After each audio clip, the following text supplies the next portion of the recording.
So picture this. I'm flying from Montana to Chicago. I'm in a window seat and I've flown this route before. So I already knew we'd be crossing over the Canadian Rockies, and this is winter time. This is around January, February time. I'm on the plane and everybody's calm. We've been in the air maybe 30, 40 minutes. And then I start to smell smoke. And I knew it wasn't just me that smelled it because I could hear murmurs of other people on the plane through the cabin. Like, you smell that? What's that smell? People were shifting and sniffling and looking at each other. I'm looking at them. I'm like, do you smell that too? I look out my window and I start to see smoke. And the plane is shaking and we're slowly starting to drop. And then the oxygen masks fall down from the ceiling. The flight attendant gets on the speaker and says, everyone, please put on your oxygen mask now. So I'm putting on my oxygen mask. And I remember her saying, be sure to secure your own mask before assisting others. So I put my mask on and I'm sitting there and everyone else is scrambling and they're putting their mask on and it just got silent. And I remember sitting there thinking, okay, this is it. I'm going to die. The plane is going to crash. We're shaking. We're slowly descending. And the smoke is getting worse. And I genuinely thought that was it for me. I was going to die. And the only thing in that moment running through my mind, it wasn't my career. It wasn't the deadline. I was thinking about my mother. And I was thinking to myself, I hope that once I die, she's okay. And that she is able to somehow get some closure. And then all of a sudden the plane stops. And we're going. And the flight attendant comes back on and she says, everyone take your mask off now, we've stabilized. The pilot gets on and tells us that the air conditioning unit had just blown out and the plane had lost its balance and it was trying to compensate. But we were safe and emergency crews would be meeting us in Chicago just as a precaution. So we land and everybody's rushing for their connectors. I was rushing for my connector because I actually went to Chicago to get on another flight. And I just remember all of this happening. And I was a consultant back then. I was a public health consultant. I worked for a consulting company. And so I was deeply entrenched in work. And even then, after nearly losing my life, my first instinct was to go to the next thing because I was catching a flight to go to another place to do more work. And that was my experience, almost dying in a plane crash. Here's the part that still gets me. I remember calling my supervisor and explaining to her what happened, and I hadn't even made it home yet, and everything that went on with the plane. And her response was, oh gosh, I'm so sorry to hear that. By the way, were you able to file that report for the meetings and the trainings? Did you put it in our repository yet online? Because we really need that. I had almost lost my life, and the question was about reports. But here's the thing, I didn't push back. I didn't say, are you kidding me right now? You're thinking about reports. I almost died. I didn't say any of that. Because that was the type of environment that I had chosen to be a part of. That was a life I had built, a life where my worth was tied to output, where rest was earned and never given, and where even a near-death experience didn't buy me a moment of grace. If you're watching this and some part of you just went cold, that's the part of you I'm talking to today. I really want to dig into this concept because so many high-achieving, high-capacity, ambitious, smart, intelligent women who are successful on paper, women who are the ones everyone calls on when things fall apart, are the exact same women who never, almost ever, put their oxygen mask on first. Today, I'm going to give you 3 shifts that you need to start this week. And by the end of this video, I want you to know exactly where in life you are still pushing hard without your oxygen mask on. Now, I really want to dissect what the flight attendant said to us on that flight.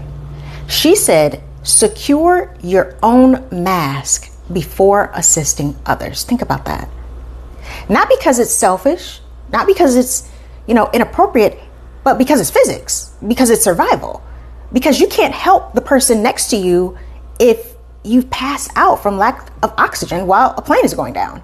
And so many of you, my clients, the women in my audience who are ambitious, you're high capacity, You're the ones who show up for your career and your team and your family and your friends and society and community and everyone else. And you keep giving and giving and giving from a cup that has not been refilled in a long, long time, more than you're willing to admit. I want to say this clearly because I don't think it gets said enough. You should not have to be in a life or death moment before you finally give yourself permission to rest and recover. You shouldn't have to wait until your body shuts down, until your mental health is like so pressed up against the wall, or until you're so depleted that you can barely get out of bed in the morning, you can barely function, to decide that you're allowed to put yourself first. You cannot give from an empty cup. You can only give from the overflow. And if this is resonating with you, if you're sitting there thinking, Tiffany, I know I'm not putting my mask on first, but I don't even know where to start. I want to invite you to my weekly workshop. It's every single Wednesday at 7 p.m. Eastern Time. And it's all about gaining clarity in the exact areas of life that are really keeping you stuck. Work, emotions, your values, lifestyle, rest and recovery, understanding how to feel grounded, your income, and so much more. This workshop is for the woman who is successful on paper. She's got the visibility, she's got the leadership, the achievements, but she's still not satisfied. And she's headed straight toward burnout if something doesn't change. In this workshop, we work together in real time. I give you questions to think through, to get clarity on, and you take the time to find the answers. The link is in the description. Go register now. So I promised you 3 shifts. So I want you to grab a pen and a piece of paper, and I want you to write these down. Number 1, notice your smoke before the mask has dropped. On that plane, we all smelled smoke before the mask actually came down from the ceiling. There was a warning. There's almost always a warning. For you, that warning might be irritability, exhaustion that sleep can't cure, or you might not be sleeping very well. You're dreading Sunday nights because you know you have to get up in the morning on a Monday and get back to your life. Snapping at the people that you love. That's your smoke. Most of us wait for the mask to drop, the diagnosis, the breakdown, the burnout, before we admit something's wrong. I want you to start honoring the smoke and really paying attention to it because it's a sign. Number 2, give yourself permission before the crisis gives it to you. You don't need a near-death experience like I went through to be allowed to rest. You don't need to be in the hospital to take a day off. You do not need permission from your boss, your partner, your kids, or anybody else to protect your own oxygen. The permission has to come from you. It has to come from within. And it has to come before it's an emergency. Number 3, fill your cup up on purpose, not by accident. Rest that only happens when you collapse isn't rest, it's damage control. I'm talking about building up your cup, filling it up in your actual life. Boundaries around your time, saying no without a paragraph of justification, protecting the parts of your day that are just for you. That's not indulgence, it's not luxury, that's maintenance. That's like bare minimum phase. Those 3 things. Notice your smoke, giving yourself permission early, and filling your cup on purpose. That's the difference between a woman who is thriving and a woman who is just white knuckling it through her own life, waiting for the mask to fall, waiting for everything to collapse. So here's your homework for this week. I want you to really sit with these questions. Don't skim past them. Really sit in quiet time. Give yourself that space. Where in your life are you still not putting your oxygen mask on first? What is it actually going to take for you to do it? Not eventually or someday, not when things calm down, but right now. And where in your life are you kind of almost there, but not quite? Where you've made a little bit of progress, but you know you could go so much further in helping yourself. Write it down. Be honest. Nobody's grading you on this. Nobody's watching you.